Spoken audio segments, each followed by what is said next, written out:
Welcome to the series, The Ties That Bind, at the CESC, the Dwellings. The topic for this particular conference is the burden of isolation. In the mid-1940s, the United States federal government sponsored a social experiment in a number of orphanages across the country. In one in particular, the report was very conclusive. 20 infants, newborn, who are orphaned, were the object of a kind of experiment. It's seemingly, to those who did it, relatively benign. All of the children were well fed, all of them were medically tended, all of them were properly changed. All of them were given all the basic material requirements for a healthy life. But they were not touched. The nurses who tended them, the doctors who took care of them, gave them all the medicines or medical procedures, all the food and drink that was required for a healthy life. But they were never held. That experiment was intended to go on for several months, but in a single month it had to stop because half of the babies had died. And in every other iteration of the same kind of experiment with orphans, the same kind of results were found. This kind of consequence for the lack of touch, the lack of tactile stimulation for babies is well attested otherwise. Many of us might remember that after the fall of communism in Central Europe in the 1990s, we were provided an insight into how orphans were taken care of in Romania. Many orphanages there showed similar disastrous consequences of babies who had not been touched, who either simply died in the crib or grew up with tremendous higher frequencies of deficiencies and abnormalities, mental retardation, and so on. There are a couple of lessons that must be learned from such medical misadventures as these. The obvious one is that touch is essential, at least and especially to the child. Essential to all of the bodily function and psychological functions of the child. The immune system of the child thrives in an atmosphere of caress, and the immune system falters progressively the less and less a child is in fact embraced, held, caressed, and so on. The nervous system of the child develops better in a matrix of warm and loving touches. The brain, therefore, develops better. The hormonal balance of the child, the endocrine system, digestion, the eventual fertility of a child grown up, all of these things are significantly affected by how much the child is held, caressed, touched. That's a simple and obvious lesson, and yet somehow the second lesson, the more troubling one, somehow by the mid-20th century that wasn't obvious, and experiments had to be done to determine whether or not that was true. And people plausibly thought that they were only inconveniencing the child a little, and that maybe the child would hardly notice, since the child had no comparisons to make between how much it had been held before it was born and afterwards. In the United States, anthropologists measure this sort of thing. The average newborn child for the first month or two of life is in direct bodily contact with its mother between 5 and 7 hours a day. That plateaus for a few months and then declines. So by the end of the first year, the average 1-year-old child is in direct bodily contact with his mother about an hour or two a day. And if you ask mothers and grandmothers, you ask family members why there is this decline in the amount of touch, the answer is pretty much the same across all classes in our nation. We want that child to be relatively independent. We want that child to grow up strong on his or her own. We don't want the child to be too much given to neediness and dependence. Imagine a 6-month-old child is being taught that lesson. But that is the lesson that is most regularly taught. But just to compare that to, say, the average time a newborn child is held or in direct physical contact with a mother in Nigeria or in Azerbaijan or Korea, and across the rest of the world, outside of Europe and North America, it's somewhere between 12 and 15 hours a day. That is 2 to 3 times more hours a day. And just as remarkably, it's just about the same amount of time when the child is 6 months old or 9 months old or a year. There's very little decline.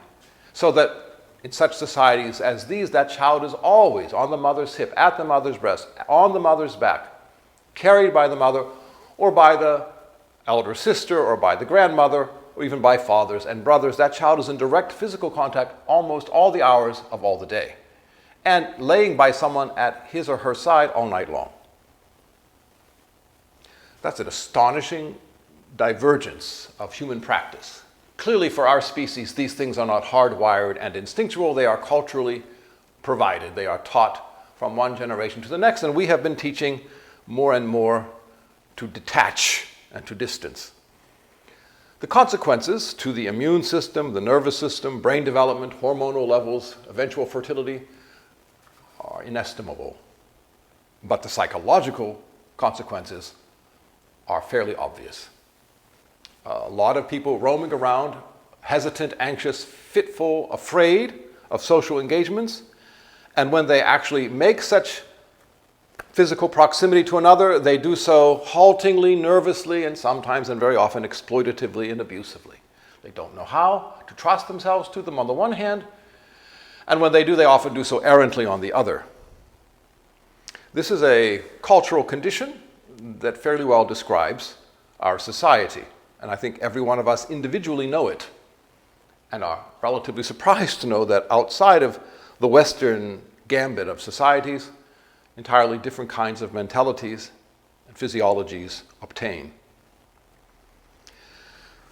Not knowing who we are in this respect, not understanding what our society teaches us in this respect, goes a long way to explain why, say, as a nation, of 5% of the world's population, we consume about 95% of its pharmaceuticals.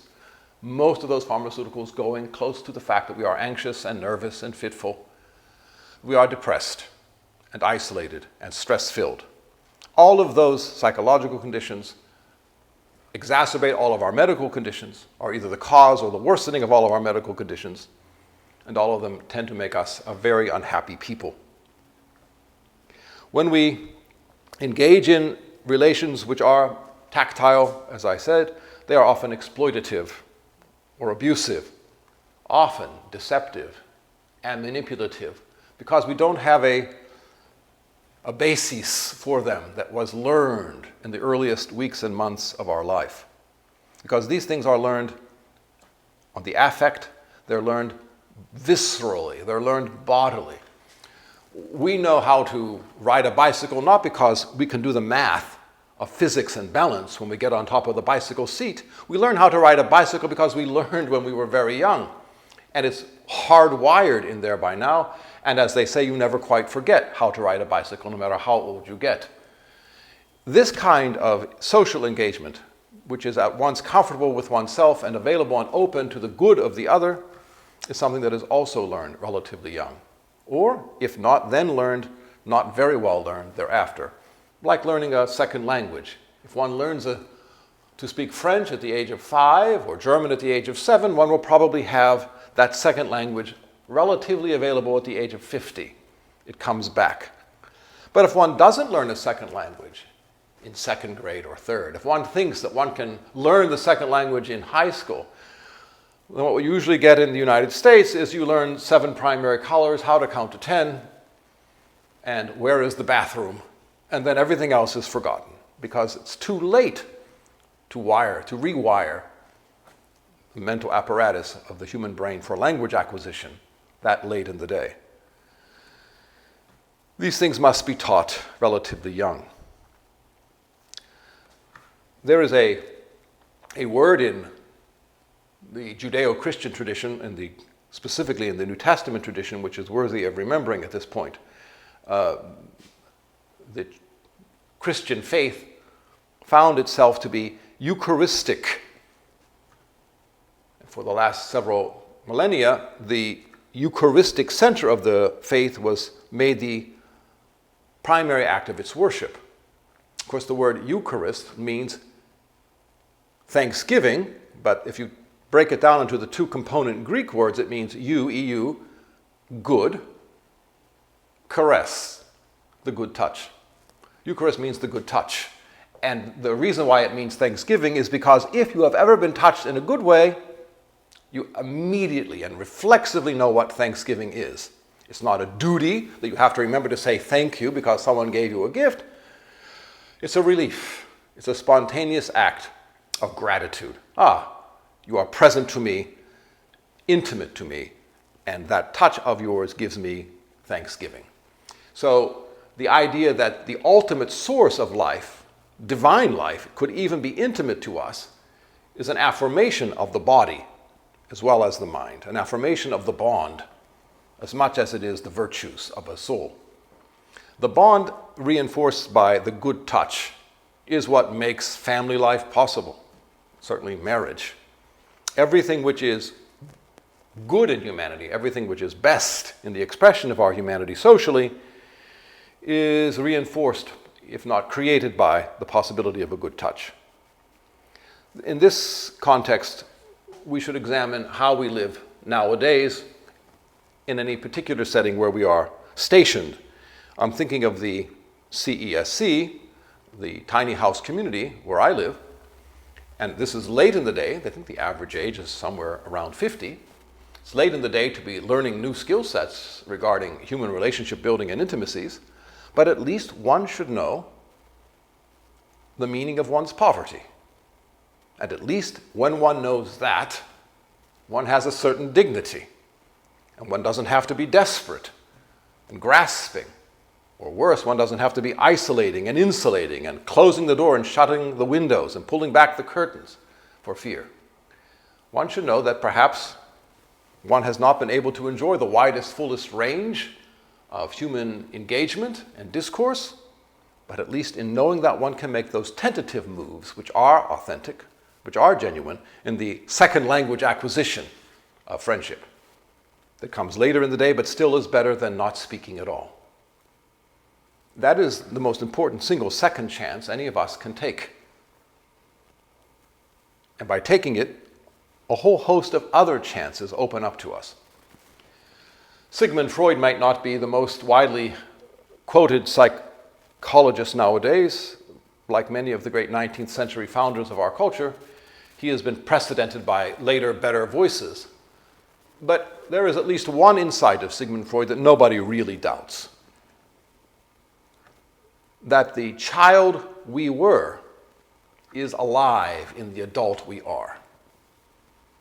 And that doesn't mean just the adolescent that we were, or the grade school child that we were, or the toddler.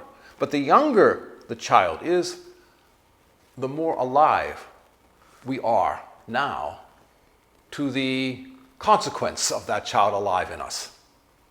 So the infant at the mother's breast, though we cannot remember who we were then, is very much a part of who you and I are now. You could say, well, we don't remember it, therefore it doesn't have consequence. No, just the opposite. Because we don't remember it, it has greater consequence. Those things which we remember, we can think about. We can change the context. We can grasp and control and manage and talk through and work out. But those things which are not remembered have a much greater influence over the rest of our days. And so the first 6 minutes, the first 6 hours, the first 6 days of our lives, psychologists begin to realize, are always being remembered in consequential ways. The first 6 months, the first 6 years. And what skill sets we learned, what demonstrations of affection were proven to us then, will go a long way in giving us the capacity to be grateful, to be thankful for our lives, Eucharistic, if you will, in our lives later on. I want to remember with you a passage well known, as all these passages are from the founding chapters of the book of Genesis. These are the kind of charter chapters that everyone knows and uses. We all employ them whether we believe them or not, whether we accept religion or not. These are charter documents of our culture. And they ought to be remembered from time to time because they have consequence in describing why we are the way we are. Genesis chapter 2. The Lord God said, "It is not good for the man to be alone." It's the first time "not good" was said in the Genesis text. Up until that time, everything that God had created, at the end of the day, he said, "and it was good." The birds of the air, the fish of the sea, the creeping and crawling things, the cattle, all of them, when they were created, God saw how good they were.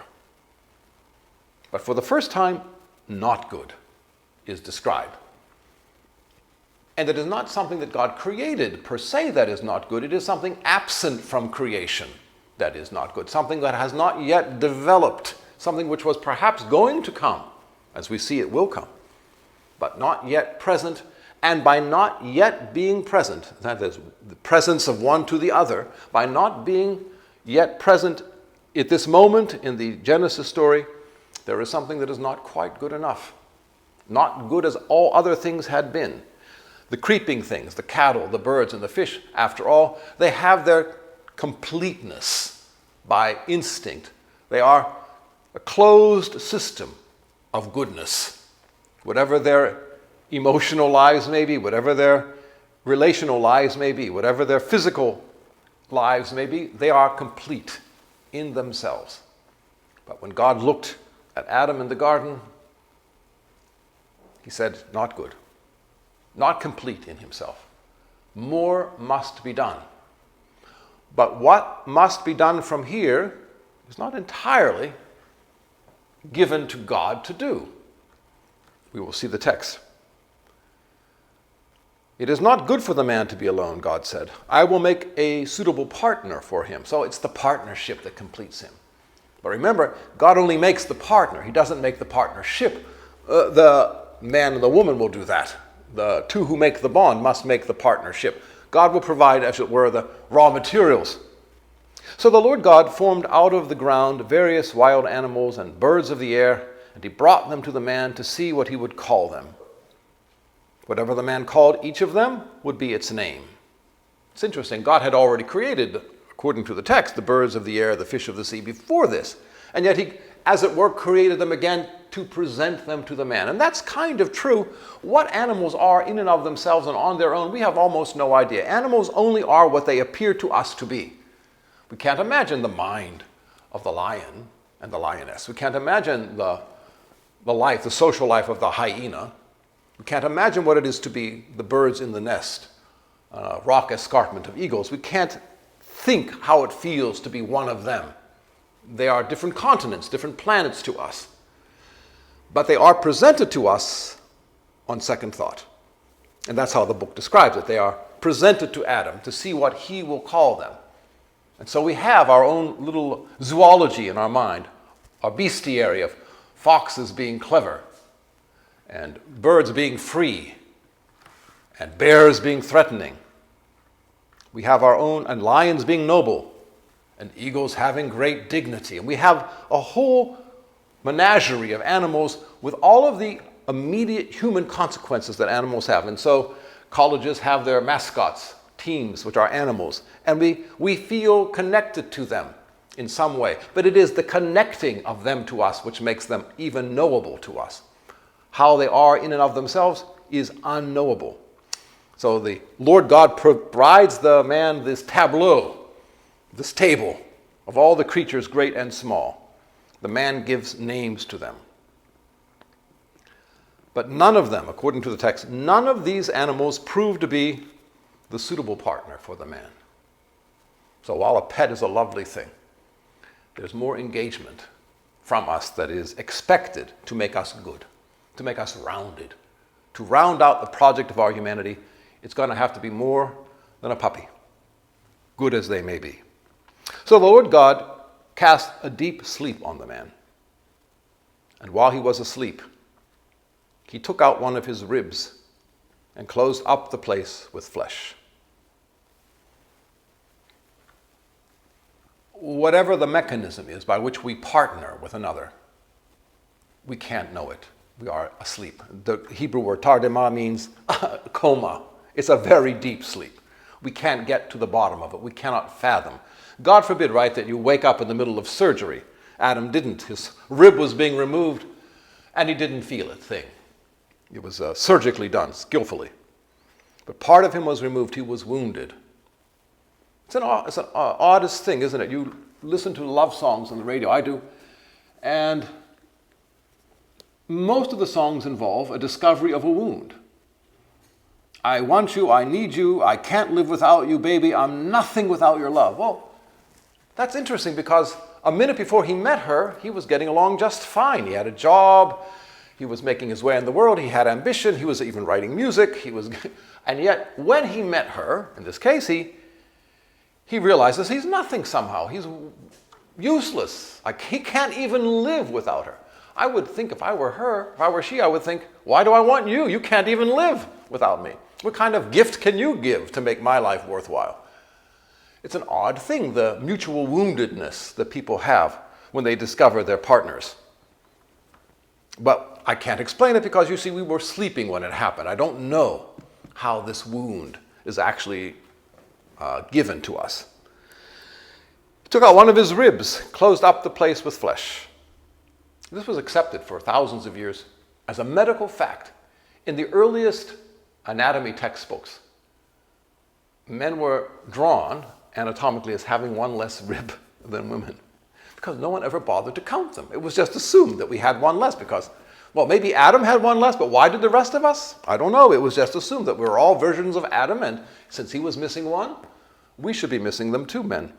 Not the case. Men and women have the same number of ribs. It's probably not to be interpreted as an anatomical textbook, and yet in the absence of any other anatomical textbooks, that's exactly what people did.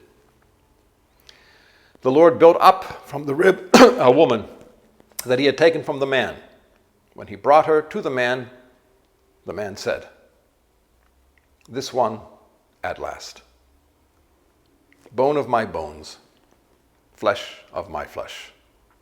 This one shall be called woman, for out of her man this one had been taken. That is why a man leaves his father and mother and clings to his wife. The two of them become one body." The man and his wife were both naked, yet felt no shame. They were educated in intimacy early enough on that there was no problem between them of exploitation or abuse or neglect. But this text is wonderful. The man sees the woman and gasps. This kind of language is called doxological in Greek. It's an act of worship. This one at last. At last indicates that Adam, who hadn't known it until that moment, that he was incomplete. But now that he sees her, he gasps that he barely survived until that moment. He was having a great time in the garden, naming the birds of the air, giving them the fish and the animals, all their various titles. He was having a lovely time. He thought he was complete, like a scientist in his laboratory. And then he realized with a wound, with an ache, that he had been incomplete all along. And that's why he says, "at last." This is the gasp of someone who falls in love at first sight. This one shall be called woman, for out of her man she had been taken. This is descriptive of a mysterious process that occurs in the deep sleep of our soul when we meet people who can be our partners. We gasp when we realize how poor we had been until now. So poor that we did not even know how poor we were. Like the scientist who took 20 infants and decided not to touch them until half of them had died. They didn't know how poor. The scientists didn't know how poor they were, that they didn't even know this. Children didn't know how poor they were because they had no standard of comparison. The text indicates, tardema, a deep sleep comes over us. But it's worth our while to wake up and to gasp at the importance of the partnering of life. certainly in the case of marriage, but in all the various kinds of partners which are given. The child to the parent, the brother to the sister, the friend to the friend. The various kinds of partnerings by which we discover that we had been incomplete, though we had been misled hitherto by thinking our life was totally fine.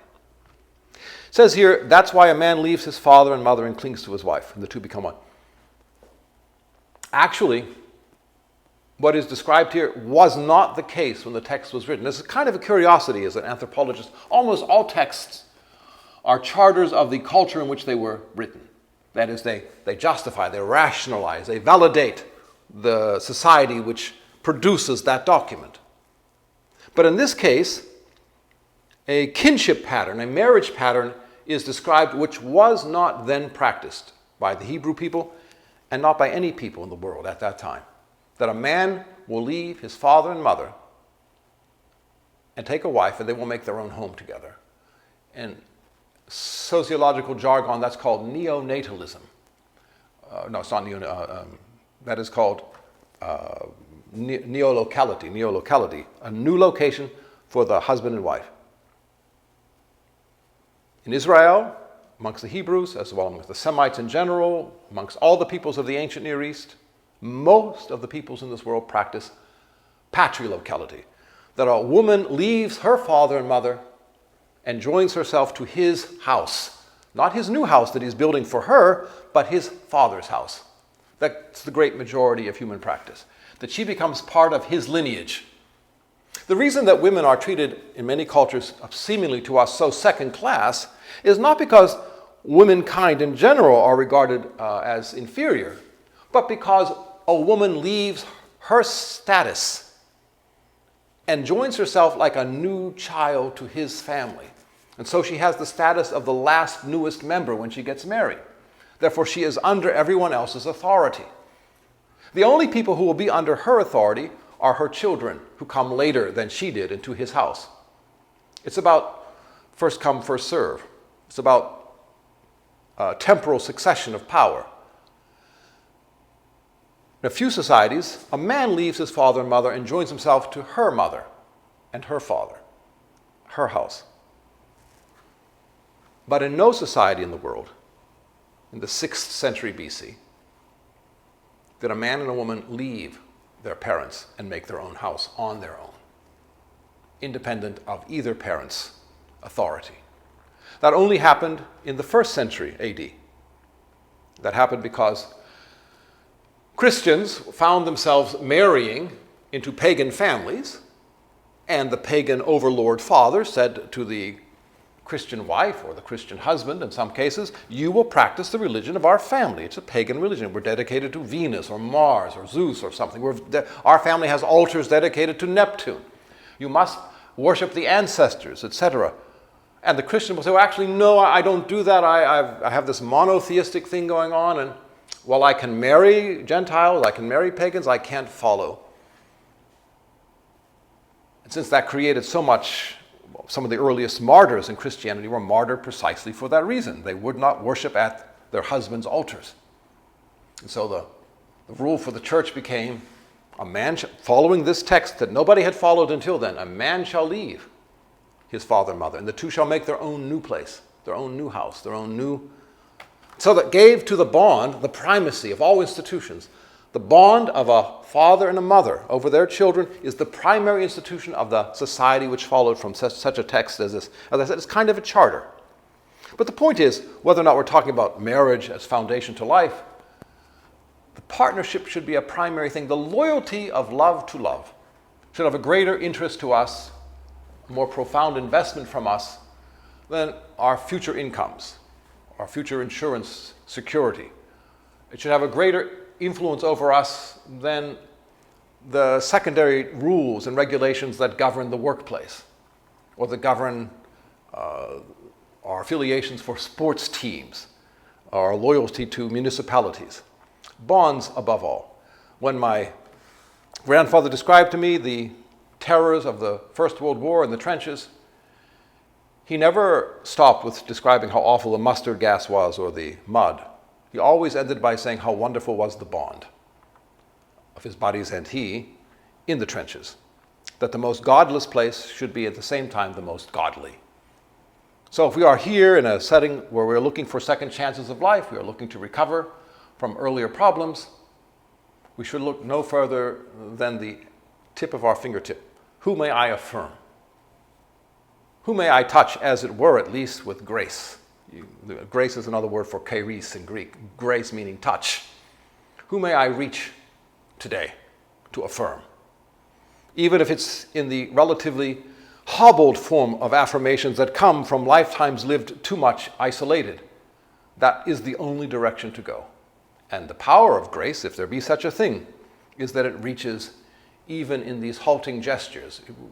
The difference between a full embrace and a touch is a great difference from the one hand. But on the other hand, if one can trust the handshake for it, or the glance of an eye to an eye, if one can trust it, it becomes sacramental, it becomes a sign which can be animated by grace. It can be animated by a power of affirmation that will bring out of us the best, or at least spare us the worst of our humanity. There is one other detail I suppose I should mention. If one looks throughout the biblical record, one can see that there is an alternative form to the marital embrace that people must keep in mind. It's not some alternative sexuality. It's about life in the crises. I'll read to you from, for instance, a typical text from the prophet Joel. Blow the trumpet in Zion, proclaim a fast, call an assembly, gather the people, notify the congregation, assemble the elders, gather the children, even the infant at the breast. Let the bridegroom quit his room and the bride her chamber.